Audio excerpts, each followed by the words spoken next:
Cet homme est le spécialiste de la fake news officielle, tout simplement. Il l'a fait lorsqu'il a annoncé, vous vous souvenez, qu'il y aurait 50 000 extrémistes qui auraient infiltré le mouvement des Gilets jaunes et que le mouvement des Gilets jaunes se réduirait à cela.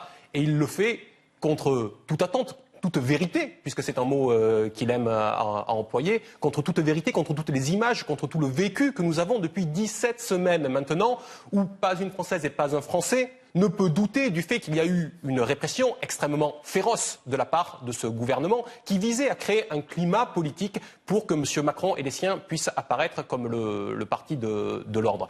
Écoutez, j'entendais M. Castaner hier qui demandait aux Gilets jaunes quelle trace il voulait laisser dans l'histoire. J'entends bien que cette question puisse difficilement lui être posée puisque nous savons déjà que la sienne sera résiduelle au regard de la grande histoire. Mais pour autant, si l'on regarde ceux qui étaient chargés du maintien de l'ordre il y a encore quelques années, quelques décennies, à l'époque où il y avait des mouvements dans Paris. À l'époque, c'était souvent les préfets de police de Paris qui étaient chargés de cette tâche. Et à la fin des années 60 et au début des années 70, il y a eu deux modèles. Il y a eu celui de M.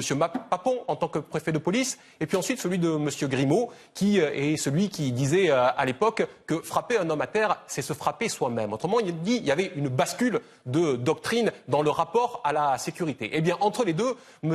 Castaner et M. Macron ont clairement choisi leur camp, et je crois qu'ils se sont trompés de camp. Ce n'est pas celui de l'humanisme et ce n'est pas celui du respect des droits humains. Et heureusement que les Nations Unies ont été là pour le rappeler, comme le Parlement européen l'avait fait avant eux. Alors que M. Macron et tous les laquais du pouvoir, qu'il faut nommer, je pense qu'il faut les nommer, quand M. Pujadas agit comme il le fait, quand M. Apathy a les propos qu'il a tenus à l'égard de Mme Bachelet, quand M. Raffi a tenu les propos qu'il a tenus sur le plateau de M. Pujadas, ces gens-là sont clairement, individuellement responsables de prendre à leur corps défendant la parole du pouvoir qui est celle de la victimisation et de nous mettre en guerre avec tout le reste du monde. Les médias ont leur